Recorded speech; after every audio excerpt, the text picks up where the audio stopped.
పుస్తకం నీదని they నువ్వు got Gita ఇచ్చినప్పుడు, today. నేను నమ్మిన గ్రంథం ఈ సమాజానికి మంచి నేర్పించేదని నేను నమ్మి ఇస్తాను, పంచుతాను. నువ్వు ఇంకా అమ్ముతున్నావు, అమ్మో అది నీ ఇష్టం.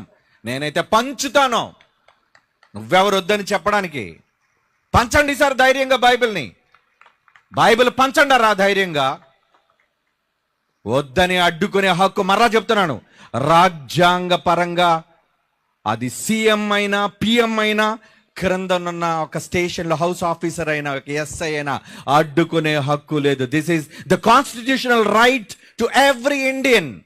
ప్రతి భారతీయుడికి కల్పించిన డాక్టర్ బిఆర్ అంబేద్కర్ గారి రాజ్యాంగ హక్కు. పంచాలి బైబిల్ని. భూతని ఎవడో చెబుతున్నాడు, ఈయన మంచి వ్యక్తేనండి, ప్రేమతో పంచుతున్నారు. కానీ ఇలాంటి వస్త్రధారణతో ఎందరో సన్నాసులు తిరుగుతున్నారు సమాజంలో. పేరెత్తడానికి కూడా అర్హత లేదా నీచులకి.